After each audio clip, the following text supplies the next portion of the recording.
Welcome everyone to another episode of Kiwi Talks. Today, my guest is the founder and director of LPL Studios, great gaming platform. Actually, it's the biggest in Australasia. And I'm speaking to Duane Mutu. How you doing, sir? Very good, man. Thanks, Heath, for letting me come on and have a cordial today. So, yeah, greatly appreciate it, man. No worries, man. I've always wanted to get more gaming guests on. I feel that's the big thing that we're tapping into now. You know, it was music, then it was film, but now gaming is really going to a whole new level. Am I one of the first on here? Or am I the first gamer for you, generally speaking? Well, you're the third, because I've had David, the Standing Fierce founder, cool, yeah. And William Slingsby. Yep. Oh, yeah, for sure. Nice. Yeah. So those are probably like the two gaming guys that I've had on. I'll obviously have more on. I think the hardest thing for me, and you'll probably be aware of this, is some gaming personalities, they're not really what I'd call extroverts or talkative people, you know?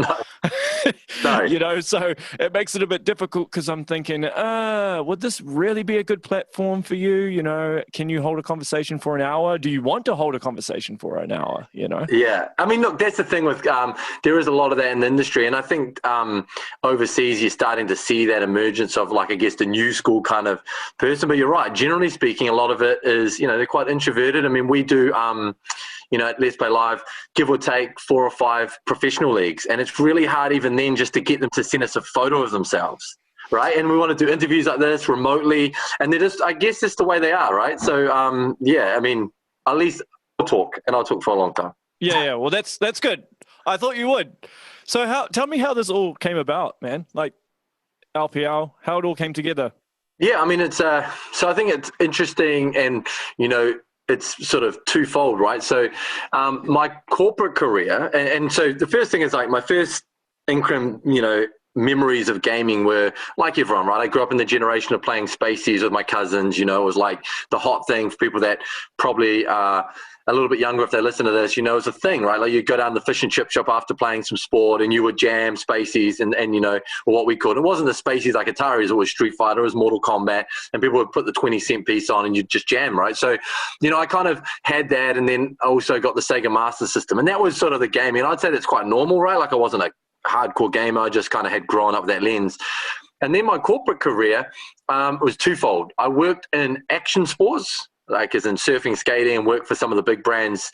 And I think that's important on the journey, and we'll get to that. But equally, I spent 10 years plus in video gaming from a publisher side. And I fell in that because somebody was like, hey, you know that young stuff, you know, like surfing and skating, you must know about sort of Nintendo. And it was like literally like that. And I was like, you know, I've been in the surf skate thing. I'd sort of been repping and designing and doing a whole bunch of stuff. And I was like, this is really just something cool and different. And it was a Nintendo GameCube was launching, right? So I got in that early. And over 10 years, I worked on the publisher side, Disney, Warner, Activision, EA, the list went on. And it gave me a really good lens of the business of gaming, right? More so than the gaming of gaming. And so, and some people, and that's why I guess I'd probably come to it differently from some other guests, because I came from it from what we call the publisher side rather than, you know, a pure gamer coming through the community. But that was sort of the journey. Then I left and I started a TV channel called Garage TV, right? There was like a content play with action sports. And what I saw in that journey, which I think is really interesting, or to me anyway, is the youth always drive the next movement, right? Like, you think about history, right? I'm sure it's like Elvis Presley. I wasn't that old, but, you know, Elvis Presley, and he's bad because he's thrusting his pelvis, and mums and dads are like, that dude is bad. And then all of a sudden rock and roll becomes normal. We saw it with the NWA, and it's like normal, and hip hop's the biggest thing. And certainly action sports fell into that category. When I learned to surf years ago, it was still like a bad, frowned upon thing. And parents didn't like my mates that surfed and skated and listened to punk, but they liked me a bit more because I was kind of good at traditional sports. And I saw that lens, right? And it grew as a movement, a music, culture, arts, and now it's normal. And action sports is very similar. Esports is very similar in that trajectory, right? This big movement of underground, stigmatized, and look what's happening now. It's built around music, culture, fashion, and it's moving. That's why I always put those two together, just from my lens, from that background.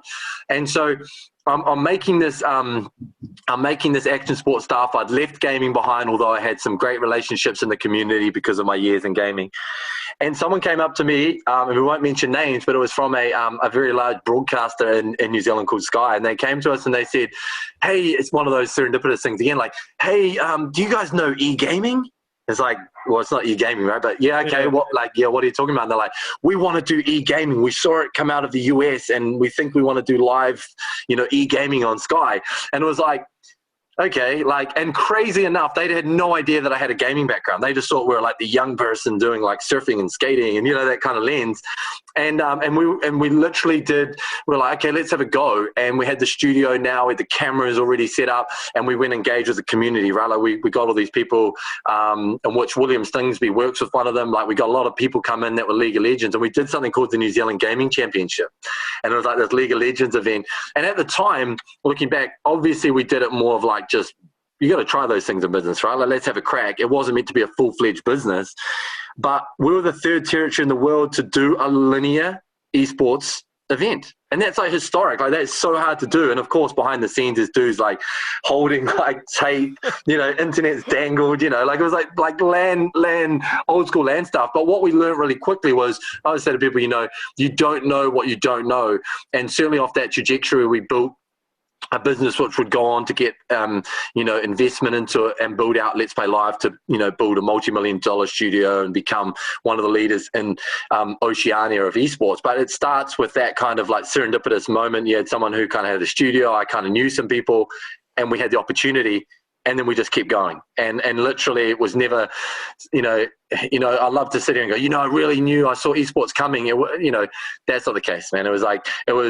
I literally knew gaming. I knew it was massive. I'd spent years in it and I had the opportunity that surrounded me on all those bits. Like you behind you got a beautiful studio and you need to have all those things to have made it work. And so I guess I'm thankful for that. And then obviously esports has boomed and that's how we came about.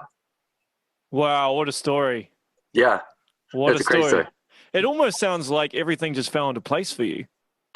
Yeah. I mean, look, like it was one of those things that you look back and like I said, I guess I understood some commercial realities to it. The one bit that was sort of probably not embraced as much as because we didn't really understand it, and maybe there's been a legacy play on that, is really understanding that there was already some really established communities that when you come from the other side and having not been in it, I liken it to sort of, I don't know, imagine a traditional sport, right? Like, lots of these people are playing touch rugby, for example, or basketball, and you guys come in and create the NBL and you don't really know that there's also this underlying current of people and things. So you're kind of touching on some of it.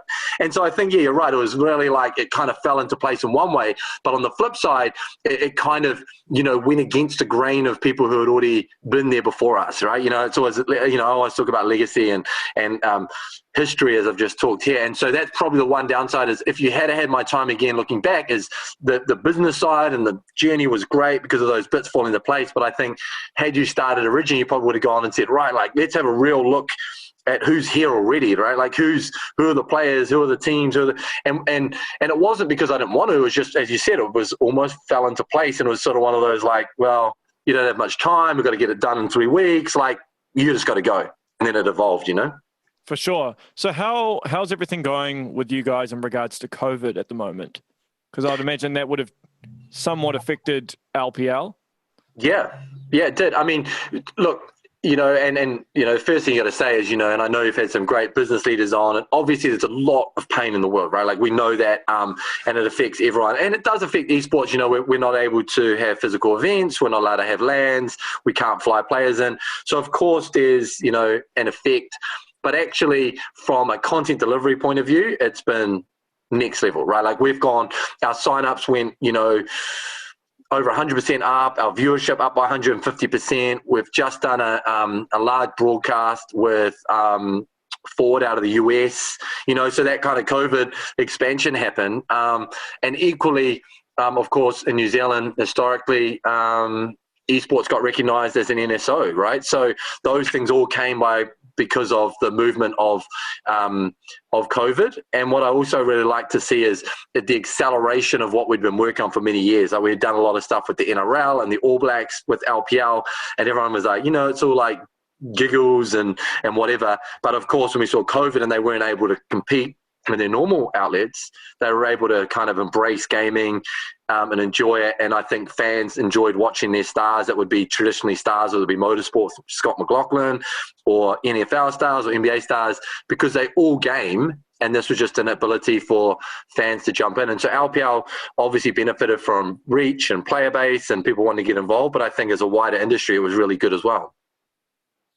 Yes, because I imagine with a lot of those events, though, a lot of it is in person. Like I've seen on tournaments and so forth online, you've got people sitting next to each other. So when you're going more digital, you're probably more at risk of hackers. I mean, look, that not really, because you're able to, because the way it works, just, the fundamentals is as a tournament organizer, and this is obviously, you're right. I guess the first thing is you're right. Most people see credibility in the LAN environment, right? Like as in person to person and having them there. But esports is different, where if you can't play rugby against one another, it's not really a credible thing, right? Whereas esports are able to play because you're on a server and you can control that server. So for us, simply put, LPL will set a game and we control that game in our studio in Auckland, for example, and people jump into that match in our studio, digitally speaking. So we can control who's in it, put all the rules around it, and that gives us a layer of protection to make sure. But of course, the small bit, which, we don't know, but it is very rare if it did, is someone jumping in for that person and taking their spot under their alias in their account. But at this sort of level that we're talking at the pro level, it'll be very hard. It's like me wanting to play rugby or something for the All Blacks and someone goes, yeah, you be Rico Awana, you have a crack. It's like, yeah, that's not going to happen, So there is levels to it. Yeah. It's actually really good that New Zealand has such a stable internet speed. I think we're actually one of the fastest in terms of average internet speed in the world. So you guys don't really have much problem with lag, I'd imagine. No, so you're right. Like one of the big things, and this is me at a holistic level too, is our internet in New Zealand's awesome. Like we're, I think, 10 times faster than Australia. Yeah, right? Australia's is terrible. Terrible. Yeah. And then of course other countries are terrible. So New Zealand's got this wickedly fast pipe, which obviously to build esports around and move content both out and players playing, you need good internet. So we have really fast internet, LetsPlay.Live, like 1 gig unrestricted up and down, right? Like it's fast. Like it's one of the fastest in the country, in a country that's really fast. So that's cool. But the whole thing is, this is why I kind of like, to the government and the like, I'm like, we could build this great kind of little South Pacific esports hub and be like really legit at it because we have those capabilities and we don't have to plumb it in, because Korea became massive because of the infrastructure they built. And now obviously Korea is the home of esports and, it's a national pastime. All because years ago they built the infrastructure underneath. Now the government in New Zealand doesn't look at it like that. It's still kind of, I know it's frowned upon, but it's like, that's not where they want to go, but they could. And obviously we understand that lots of good things would come out of that. So yeah, we have good internet, but to your point specific about lag, it's really interesting because actually the way gaming and professional gaming works is that you play on, I guess, a server, and the server, no matter what, so even if I set my physical server in Auckland, the game itself is not my game per se, and you've got to be able to pick it up from where it sits within the region. And so they're region locked. And so most servers are within Oceania, which is why everyone plays in the Oceania server. And for us to be able to play against the US, it's too slow for us to compete against them. Yeah, that's right.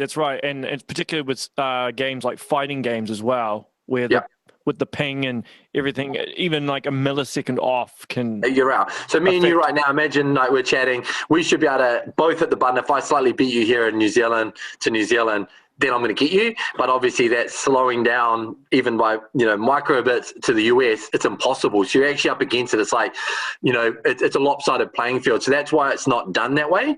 But that's the latency issue that people talk about. Whereas, something like when you spoke with Dave, those guys are primarily, that's why it's all about LAN primary, right? Because it goes back to those old arcade days where they've got to be there. Whereas a lot of the other games we do, like, your big ones like Dota and CSGO, that's absolutely fine to play remotely, but we can only play within our region. So LPL provides tournaments across the ANZ region and into the Pacific for that reason. Yeah, but I'd imagine, so if you're doing LAN though, and you got asked to compete in a tournament, say in the US, it wouldn't be as much of a shift. because No. you'd be able to adapt a lot easier because you're playing on LAN as opposed That's to it. Nothing. as So opposed to playing literally, online digitally via a server. absolutely. So that's why, all the biggest tournaments in the world, it's always been like a lot of it's remote, and then the big tournaments you fly together to compete, right? Because then there is no issue. You're both in the same room with the same server set, and there can be no fallback. So, so outside of that, when you go to LAN, what's really interesting over the years, and I just say this, not saying that I'm some oracle or whatever, but it's just like every time, because it's so new, right? Like when LPL was going through it and we put these teams together, to your point earlier about this kind of introverted nature, it's really interesting. That very first tournament we talked about, that League of Legends, there were people who were the best in the region and they didn't even know each other. Like they knew them only by like almost like mythic kind of names, like, oh my gosh, that's, Shock, or that's whoever. And it's because they never had that LAN environment, right? It just wasn't a thing going back 6 years when we sort of really got it. It was a thing at a community level and certain levels, but it wasn't kind of where you're going to get them in front of a camera and TV and kind of put them in that environment. And then over the years, as we've developed out, you still see it. It's changed probably in the last couple of years where the best teams are really used to that environment. But you'd see them turn up on stages, and the cameras turn up, and we've got like 10 cameras that's going live to Sky or Channel 7 in Aussie or whatever it is, and live on Twitch. We've got someone talking like you are now, camera in their face. They've got to be ready for that environment. There's a crowd going. And it's really debilitating, like they just fold. So I've seen the best teams that have won the whole way through on online turn up at LAN and lose, just because they're so not used to that real LAN environment. So it's a real thing, like that kind of going from online, converting to being in a physical environment. It absolutely plays games with players. Do you think that'll ever be on par, though? Do you think the digital space can ever match LAN, or do you think that's just not possible, depending on internet speeds? Look, I think it can, but there's something about just that. Like, I think actually in real time, like competitively speaking, it kind of exists now, right? Like at the moment, no one can travel. So COVID is like, we're still seeing the world championships online. So I think apples for apples, everyone's like, it's super competitive. It's still the same thing. But people like you go back to gladiators, you go back to traditional sport, you go to music. Like there's something about, like, if you think about even music, like you listen to a CD, it's perfectly rendered, it's good. But it's not like going to a concert, you know what I mean? Yeah, Or like watching the NBA Finals, which I was watching, big basketball fan. It's like, look at the replays, the shots, all those things. It's still not the same as going there live, and hearing them on the court. And so I think that it's more of a human element to it than it is about the gameplay effect, though it does affect players. So prior to COVID, what was the balance in terms of how many people you'd be playing on your servers, the LPL, and how many people would be in the studio playing via LAN? Yeah, so like what we do is we kind of will run a pro tournament. So it looks like sports. So we'll come out and say, and we're literally in week 2 of our new season. So we basically come out and we pick the games we're going to do, which are all your sort of staples. So, it's like Dota, CSGO, like a Rocket League, Valorant, the kind of big games. And we come out and say, we're going to run a professional division. It goes all the way down, 5 divisions like sports. We have these grassroots players who will never... they're doing it for different reasons. They just want to kind of compete regularly like you would for a sport, right? You turn up, socially, shoot a hoop or whatever, versus the best team. So we have like 8 teams in that competition, and it's just like normal sport, like over a 10-week period. We'll match up and we'll play. And so we normally, give or take, some tournaments we'll have them in every week. They'd fly in team on team and we'd have us match up. So it's 5-on-5 within our studio, and we'll deliver that.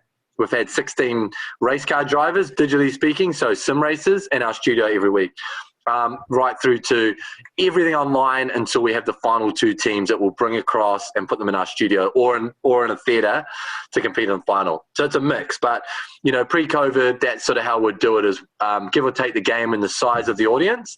We might have, it's always only ever 10 players at any given time, or 5-on-5. Do you have audiences, though?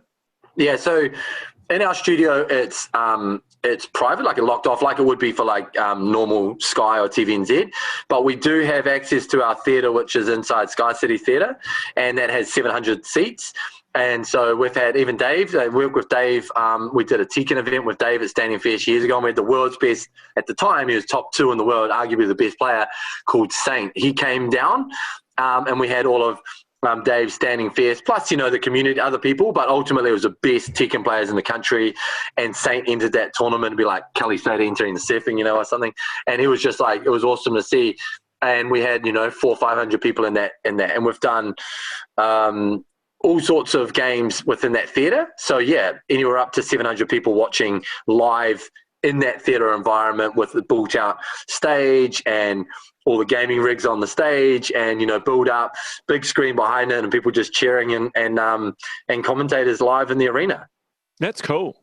Have you ever tried to get big kind of media personalities on the gaming side? So say David Dallas, like he's a competitive Street Fighter player. Israel Adesanya is a Call of Duty player.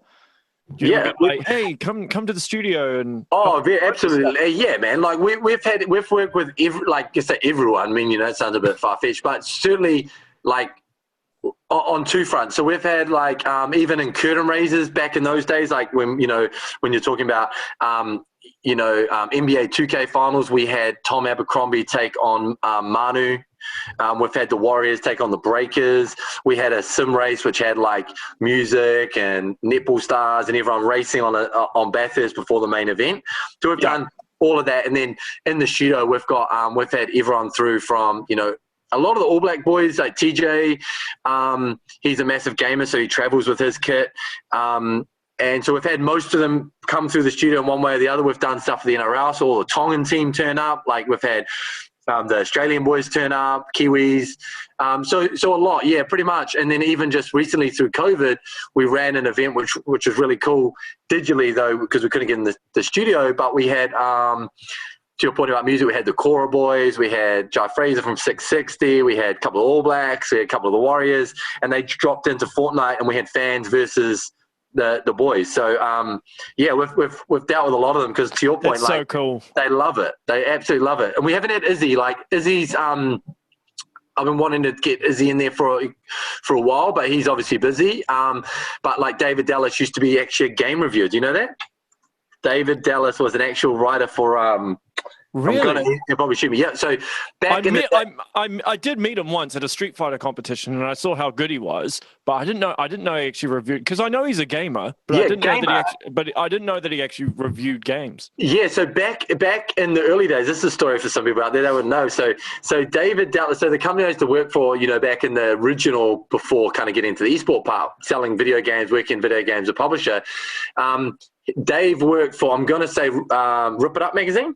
Like the old music magazine, Rip It Up. Yeah. And because I was like the marketing manager for a number of those games, I had a really good relationship with all the reviewers. And Dave Dallas was actually one of those cats who would give the game to, and the latest games would drop, any games, and he would review, right? Call of Duty, etc. I mean, he had his preference, but Dave Dallas actually used to review games. That's a true story.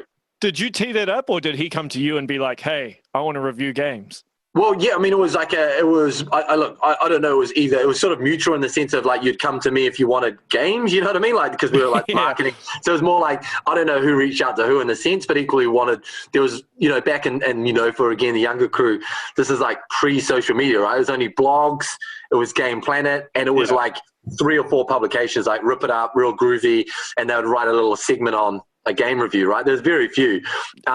And so you kind of knew who they were, and those would be on your list of like, I get these 10 promo copies and be like, sweet, one to Game Planet, one to Rip It Up, one to Real Groovy, whatever. And of course, like I said, I'm not sure that he came to me specifically, but over that journey, he used to get games or get it through his magazine editor, and he would, play the game and write about it.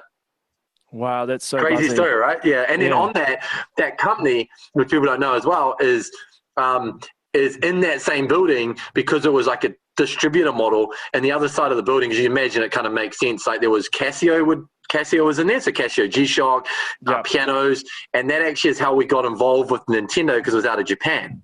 So it's more of that's how the first kind of trajectory was. Oh, we do all this like Casio stuff. Oh, do you guys want to do like the Nintendo? Like that was kind of how it started when I got into it way back before discs started.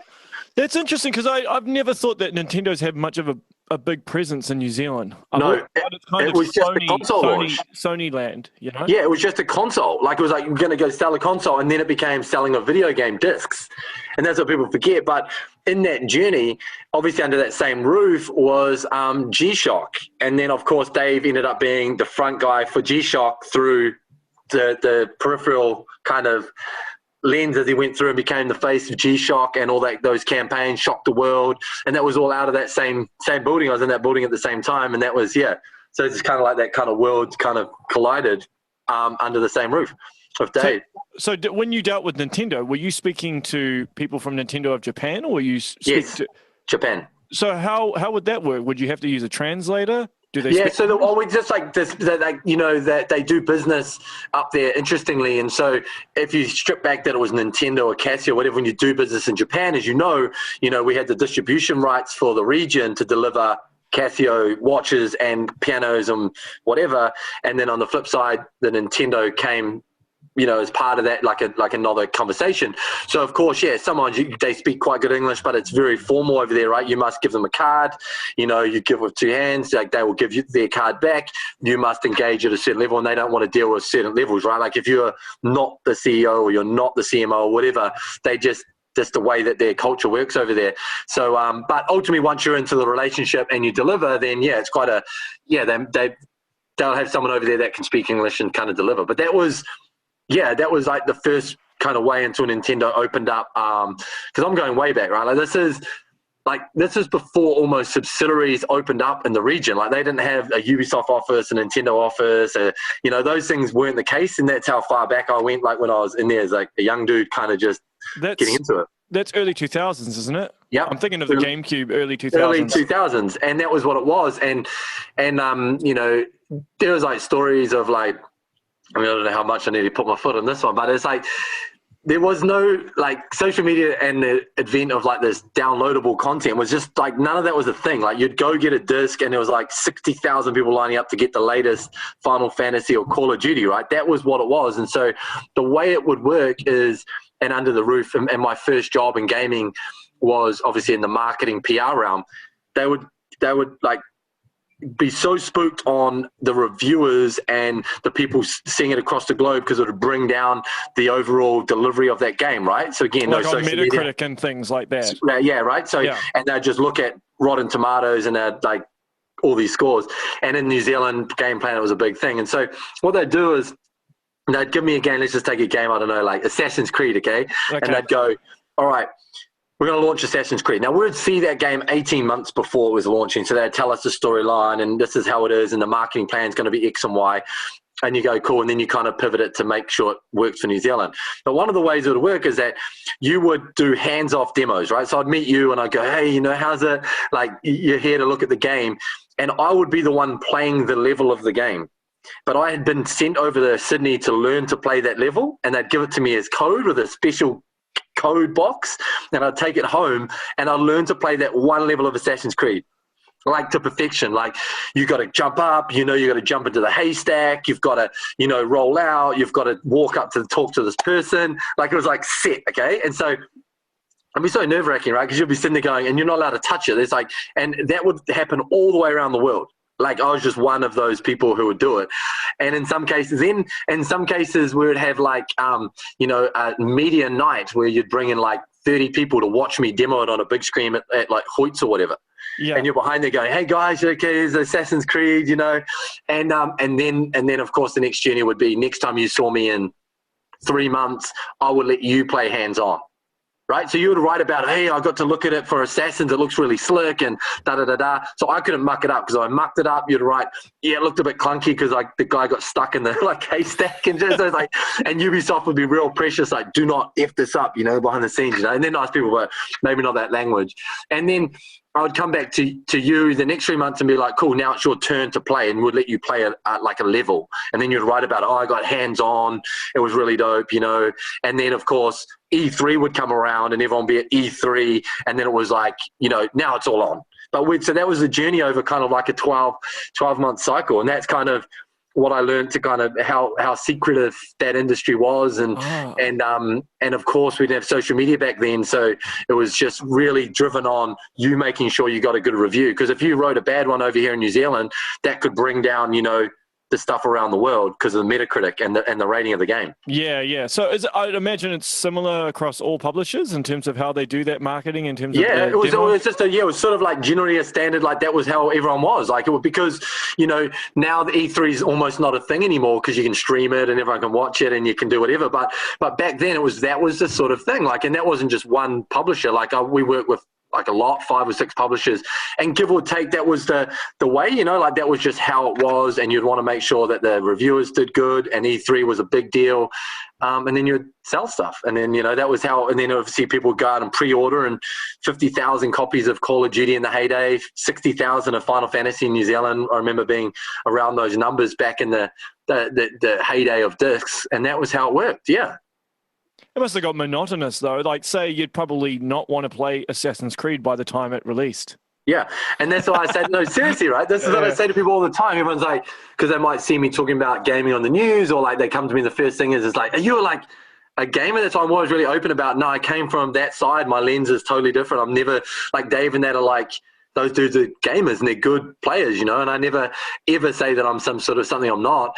But you're right. The reason I don't play video games is because by the time Assassin's Creed came out, I already knew every single level, every review, like, you know, like I'd traveled to E3 and done it in Armageddon, whatever. And the last thing I wanted to do at that point in time was actually pick up the game and play it from start to finish. So it just scarred me. It scarred me for life. I think my favorite game still to this day is a game called Scribblenauts. I'm not sure if you know Scribblenauts. You had to write it's just still, that's a DS game, isn't it? Right. Yeah. And people don't really remember, but it's still my favorite game for that reason. It was just like pick up and play. It was super clever, and you just used to write in a title like to solve the puzzle, like Tyrannosaurus Rex with wings, and it would turn up on the screen and help you fly across the lake or whatever. But anyway, but that's why I just don't play games. So I love the which sounds bizarre because I'm in it at a certain level too, you know. But what I love about it is I love the industry as a whole for these reasons. I think it's so vibrant.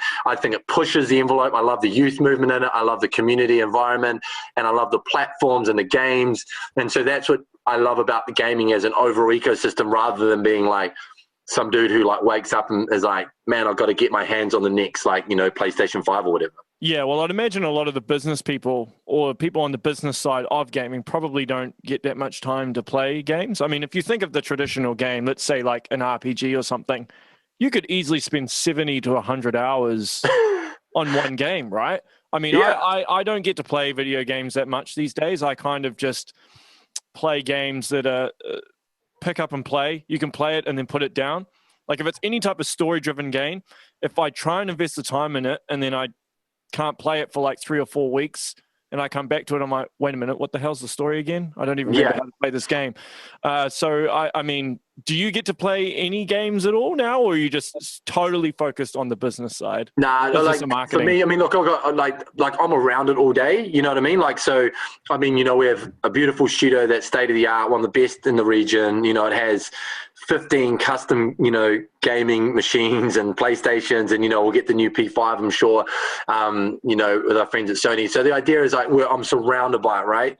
And so, and I've got, you know, my son who's at a gaming age, you know, he's 12, so he jams like all games, 2K and Madden and Fortnite.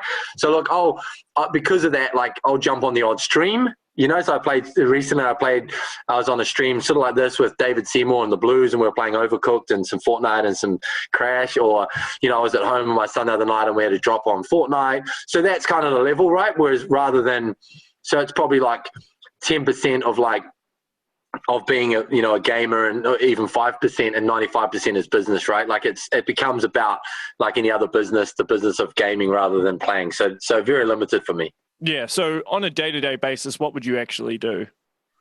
Like as in the business of LPL? Yeah. So LPL. So you go to work, you go to the studio. What do you do while you're there? Yeah. So you think about so we're a 360 media company, right? So we're basically, the best way to look at us in a traditional sense for people not in esports would be like, we have a studio like Sky or MediaWorks. So we're actually a studio that makes stuff.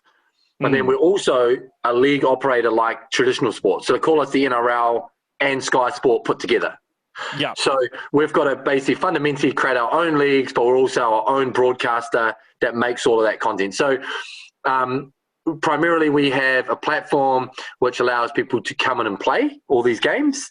And then we take those players and put them into a tournament structure, and then we wrap it into a broadcast. So for us day to day, we'll go to work and we have half the team that are ex-production people. I say ex, they're still producing, but I'm talking traditional. So, you know, multi-television, TVNZ, Sky, they're used to making content, cameras, earpieces, you know, proper production run sheets, because we are delivering at that level, and we're delivering to linear broadcasters across the region, from Fiji TV, Channel 7, Sky, and that's a level, you know, like live TV is a level of work, and we have to do everything from, you know, the scripts to, you know, this game servers, to the presenters, to how they look, to the in-ear pieces, and then actually delivering it. So there's the art of like really understanding production and doing that. And then the other side is business. So that's your sales and marketing, promoting. We've got partnerships with Stuff, with Vodafone, work with NRL, for example. So there's the business of it. So my day-to-day is really, you know, as a CEO, is really to come in and make sure the team's all good, you know, in each of their respective areas, and just make sure we're moving forward in a meaningful way. And we have commercial responsibilities to big partners. You know, if it's Vodafone, they're going to want X, Y, and Z. We've got a commitment to players and teams that are signed up, right through to broadcasters who make sure that 7 o'clock you are live. You know what I mean? So, yeah. so it's a wide spectrum. That's why. So, and so for me now, a lot of that operational stuff is given to the team, which, you know, over 5 or 6 years was really hands-on for me. And now it's about, because esports is growing, it's really about the strategic direction of how do we take LPL to a global presence? How do we work with those big strategic partners? And they are big, you know, when you're talking with the likes of Fox Sport in Australia, or you're talking with the NRL, these are billion-dollar entities, you know, so you've got to be able to have time to kind of work with them and at a strategic level, or publishers themselves are also billion-dollar companies now come to us and say, we'd like you to do X, Y, and Z, and we've got to work through that. So that's kind of what my day-to-day is. So it's always varied, and it's to say the least. That's good though. It never gets boring. Never ever gets boring, man. You know, and I think what I guess is really cool, which I like just as someone who's in the industry and started, I guess, from the very bottom and work through is, you know, these conversations 5 years ago were just really tough. You know, people just laughed at you. You know, you go in, and I think that's one thing that people don't realize. It's all good now to sit there and you got your big decals around Skycity and you're on Channel 7 or whatever. That wasn't the case. Even though I told that story of how we got on there, I'd walk into an agency or try to get some sponsorship money, and people just laugh you out. Like, you what? You want us to pay you money to watch what? Like, people game against each other and people want to watch that? Like, that was what it was like, you know, it's really disheartening. It felt like, you know, and I've done some of that way back in the day, you know, like knocking on doors and selling stuff, right? Like, you know, when you're like literally, hey, you know, talking about selling power or something, it was just so troubling. But I never got wavered because I could see the future. And that's what I said is, that was the early days. I can sit here now and say, oh, you got it pretty good, you know, you got all these cool things going on. But in the early days with only myself and very few others out of a cafe before we had the studio and all those things, it was literally door-to-door, hand-to-hand combat. Walking in there and talking to you, and you're like, yeah, like, that's not a thing, man. Like, that is not, gaming is not a sport. Gaming is not a broadcast. Gaming is for geeks. Gaming is whatever. And it was all negative. 95% of it was negative. And so I'm just happy that you sit here today and it's like, for what it is, which is exciting, heaps of cool things to do, but it wasn't always the way. I think a lot of the youth understand it, but I think it's older heads that don't quite get it. I mean, I remember even talking to Rob Campbell just recently. I mean, he's a great guy because he's very self-aware. Yeah. And he even said, he was like, I don't get it. Why would you watch someone else play video games? And then someone's rebuttal was like, well, do you go to a rugby game and watch someone play rugby? You know? Yeah. He's like, yeah, true. And that's it. So that's the thing with Rob, and he's very astute. I mean, and fair credit to Rob. I mean, he's the chairman of Skycity, and they took a punt on us and invested. And like I said, that he was one of the ones as a collective who were like, I see the vision. I don't get it personally, but I know that it's a thing, and I know that the youth get it. I know that it's a really good initiative for an entertainment business to push forward to the younger market. So he's very astute in seeing what I think some people didn't see early on. And like you said, he goes, he's a believer in the concept of it, and he may not get it for the purest reasons, but he gets it for the reasons that a lot of other companies around the world get it, which is it's a real thing. It's massive in the youth population, and it's not going anywhere. Yeah, that's actually a good segue into how the collaboration with Skycity happened. Did you have to go in and pitch it to them? Yeah, I mean, fundamentally, in the early days, and a business partner and I, which is John, we were doing it because of that original bit, right? Like, when I told you the story, it was like, I'm doing action sports, and then it was, okay, we've done this gaming thing. But to turn that into a company, that's a big shift. And, you got to go home to your wife and say, how we're doing that? Well, actually, I'm now leaving, and I'm going to try to create a gaming company. Like, that's so foreign, even back then, right? She's like, what are you thinking? And so we went on that journey, which was hand to mouth, which is we're just going to try to do these events, and we partnered with sort of radio stations to grow our awareness, partnered with Skycity to deliver the event live. And they were a partner, and then we fundamentally pitched it to them saying, look, we need investment. And of course, esports, our presence started going up slightly. Some people started taking notice because we're on TV, or Duane was on the news talking or whatever. And they were like, that's really interesting. And it was literally a pitch job to say, look, we think that this is going to be the future, and we need some support, and we think you'd be a great strategic partner, and that's really what it was about. And they came in and said, cool, like, we would like to do that, and this is what we can offer you in return, which is a premise in the iconic Sky Tower, and we've got great facilities, and that partnership's been going strong for over 4 years. So how you have partners like Vodafone, obviously Skycity is backing you. That gives you guys a lot more leverage, I'd say. So would you theoretically, or do you actually, go to politicians and be like, hey, there needs to be more investment into gaming, into the tech side, into game development, into esports? Because, I mean, I'm going to try and get some politicians on here after the election, because right now it's just a cesspool. Yeah. But it's something that I think, as you mentioned earlier, that it probably doesn't get enough funding, which it should. Yeah, so I'm a founding board member of the New Zealand Esport Federation. That was sort of the I'd say the kind of regulation kind of bit, and that's another story. But certainly part of that was that there was no regulatory body of esports in New Zealand 5 years ago. Right. And in March, it got recognised as the N.S.O. So that's the National Sporting Organisation. And that journey, again, is another journey of why it's a sport, not a sport. That's just a framework New Zealand created. But we got recognition. So now the NZESF is recognised as an N.S.O. And so by default, you call it what you will, esports is recognised under the government framework, right? Mm-hmm. Now, that only happened this year. That's historic in Western markets, because actually we now fit into we sit at the same table as rugby and cricket. So to your point, yeah, through those two hats, I'm in the media a lot, and you'll see me on the news talking about it's going to be an Olympic sport. And You're right, I call out a lot of people, not specifically Jacinda and Labour or John Key and National or whoever, Judith and the new government. I talk about this. They ask me questions, and I'll always be as honest as I can. Like you said, man, you're spending so much in the film sector.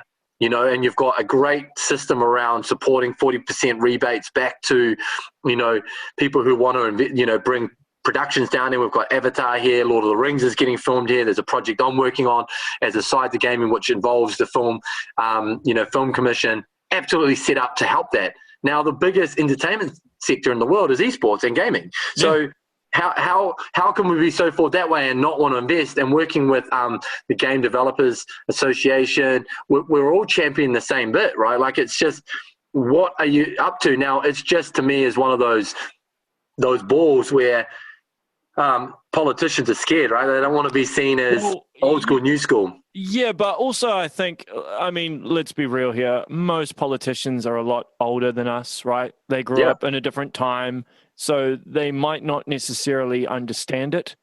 So I'd imagine it might be hard for them to get behind something when they don't understand it. I mean, and not everyone is like Rob, right? So No, that's right, and that's the bit, and what happened, like we were making progress under the last government, as in they had some, some of their senior ministers in broadcast and communication technology going, I really like this, and now obviously, you have to start again with the Labour government. It may change or not change, and you're right, it's just about finding, and because I say that in respect to who's actually championing it. Is it education? Because obviously it's important for schools and the way that it's growing.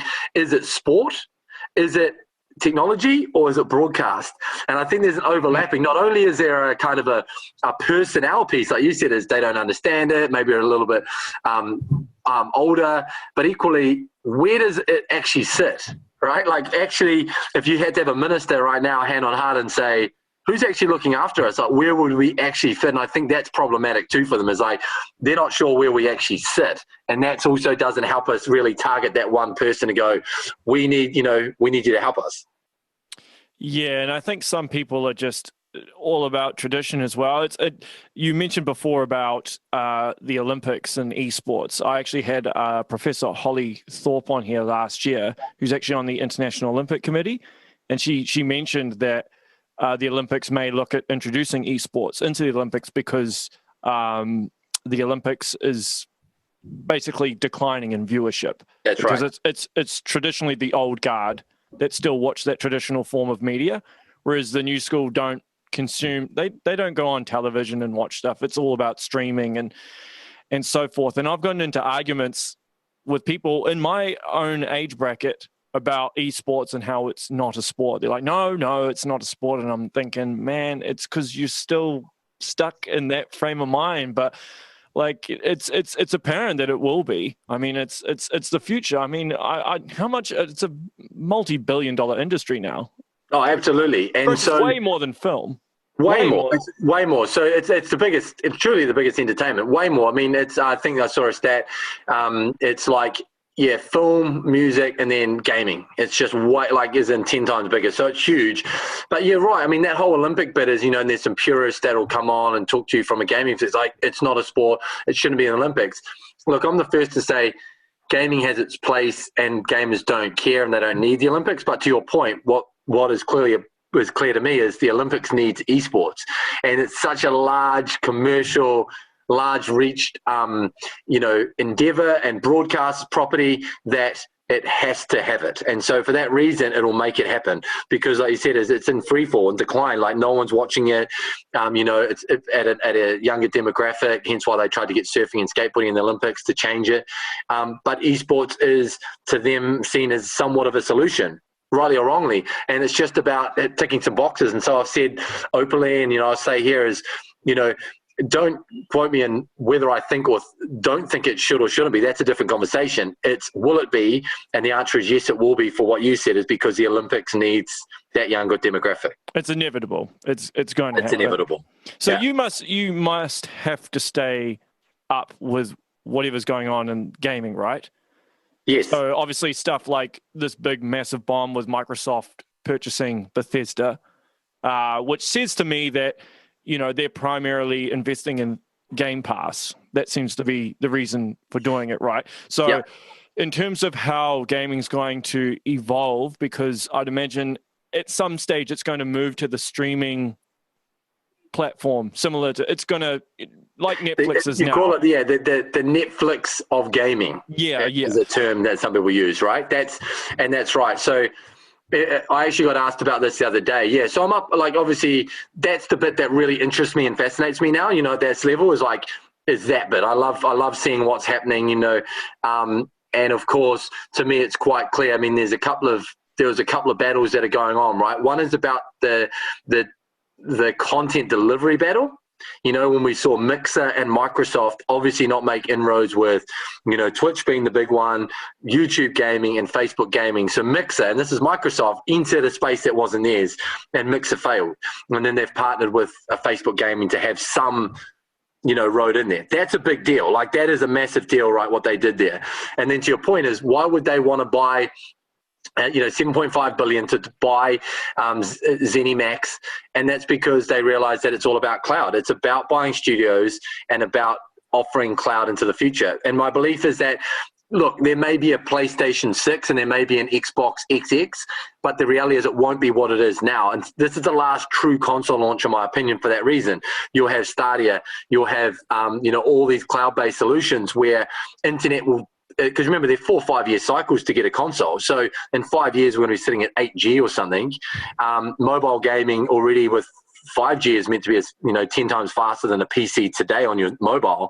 So of course, you're going to have that ability. So no one's going to sit back and go, I need a box in my house. They're going to want a game anywhere, anytime at the highest levels. And so that was really what that Microsoft acquisition was about, was actually buying content not only for today, but studios that can make content into the future. And once they lock it off to their platform, then it's like the Netflix or Disney or HBO, where you're paying a subscription to get what you want. Yeah, so in terms of how LPL Studios will adapt to that model, I mean, you guys must be having conversations about it internally, just about what road you can possibly go down in the future. Yeah, look, for us, we see it as that we're kind of one arm removed from that, right? We will deliver. If you make your own content, put it this way, if you make your own content and you are your own league provider, which we are, and we control the league that we control, which is we'll go do a deal with a publisher and we'll get the rights to do, like, we don't do anything without the rights. So we go, we want the rights to CSGO. And so they give us the rights to that game, and then we can put on our own tournament. So we're only as good as what we can offer the players in that tournament.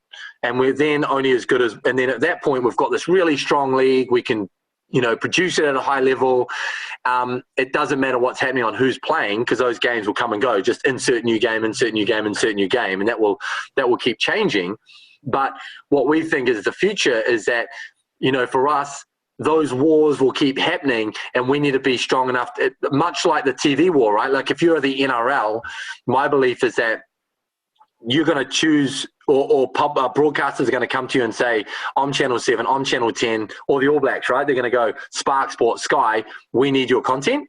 So for us, we're kind of, I think, one arm removed. We think that if we have really strong leagues and people go, man, LPL is just awesome, they're the best pro teams in the region, we've got to be there, then as these platforms develop, whether it's Twitch today, which we're a partner with, and then it becomes Mixer or Facebook Gaming or whatever the future is, we're kind of removed from it because we can choose where we put our content. And that's the key for us. Otherwise, you'll never win the battle. Yeah, for sure. So what's the biggest games that people play via LPL? I imagine Fortnite has got to be up there.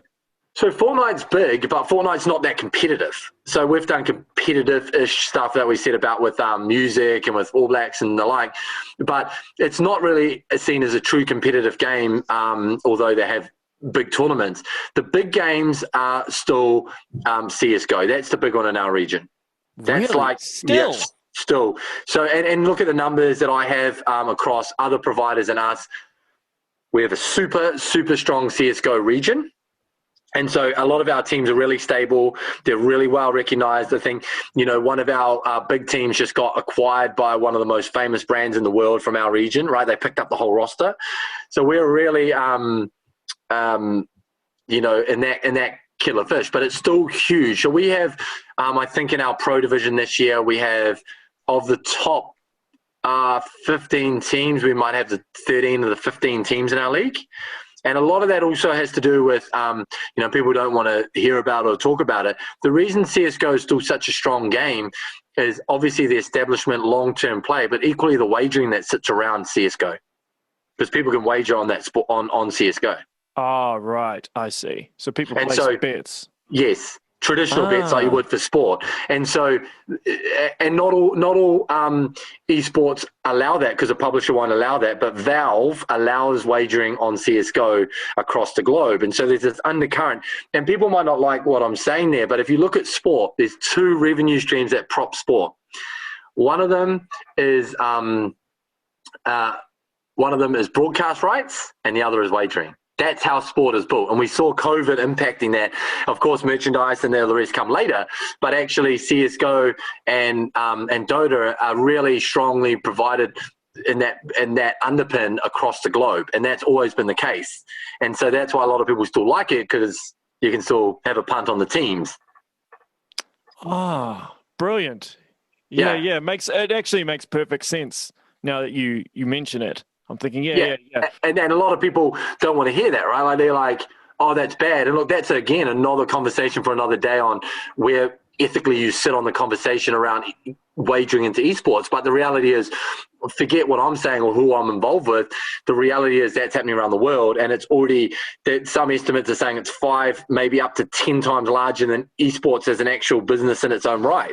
And so you can't take away from the fact that particularly CSGO being one of those. So that's what I'm saying is this really strong region, a lot of good players in this region, and of course underpinning all that is the fact that there's this kind of this element where it gives you reach across the globe, because Russia is a big CSGO wagered area. The US, people want to sort of have a punt on their favorite teams, and that gives you notoriety and reach and those types of things, which you can only get through that ventricle. Yeah. Oh, that's so awesome. That's amazing. Yeah. Right? Crazy, right? Is there any particular publishers, though, that would be anti the wagering?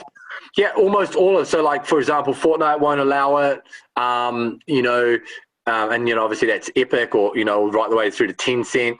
So a lot of the publishers don't want it to be anywhere near them. Is that due to a lot of the young player base? They don't want them to. Well, I imagine they wouldn't want them to develop a gambling habit. I suppose they don't want to teach. But then there's a lot of transactions and all that stuff that kind of ties into it anyway. So, look, I think it's ethical. In a lot of senses, right? Like, do you want to be involved? They're making a lot of money in their own right in their games, right? So one of the big things for me, right, is that I think, so publishers, it's ethical, but equally what I think's happened to publishing across the way is like, if you think about that journey that I was on and I told you, this was about selling the console first and then selling games as a disc. Then esports became the business of entertainment and the content. So all of a sudden, publishers are now pivoting into what I'd say is a sports realm and a broadcast realm. That wasn't what that was meant to be. You know what I mean? Like, so it's very different business models. Like, if you're a sport, that you create tournaments, you sell broadcast rights, wagering is part of that journey, you have ticketing, you have events. That's a sport model, right? That's how sport has been built. Yeah. If you're a publisher, that wasn't what you got into. You built a game. I want to take you on a virtual journey. I sell you a Assassin's Creed for $100. Maybe you got the T-shirt because you bought the collector's edition, and you sit in your world and do that, right? Now, if you look at you think about that, you go, and that's where I feel that this crossover happens. So I think a lot of publishers are like, we don't get it enough. So there's ethical, we're scared of the youth, we're scared of what that means for our brands, and how do they control that? And so it's just a different kind of mindset that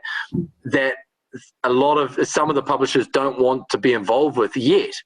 But my belief is that, look, not everyone, but it'll be more prominent than it will be the other way around. At the moment, it's the other way around. There's only certain publishers that allow it, but it's going to come. Well, I imagine it'll be like the Olympics thing, right? It's inevitable. It's something that will happen. It's not if it will happen, it's when it will happen. And everyone's just sitting back and letting the world unfold, right? Like, they're kind of letting it happen. Because I guess if I'm them, I'd be doing the same. I'd like, let's not jump in early and get in trouble here. Let's just see how it evolves. Let's see who the players are, both at a global level. And so, so it's really an interesting space to watch on many, many fronts. But certainly, it's a thing, and it's not new. It's been going for a long time, and some games are just, heavily involved in it, and some of them are heavily anti it. Yeah, but that will change. It will definitely change. It's just the nature. It's the nature of the beast. It's probably due to social media, because how there's a lot of keyboard warriors, and they jump on anything, and people get offended by everything these days. So people are a lot more. And that's it, right? And you see a lot of, we got a lot of that feedback, from, people, certain people going, man, it's so bad that, there's now wagering allowed.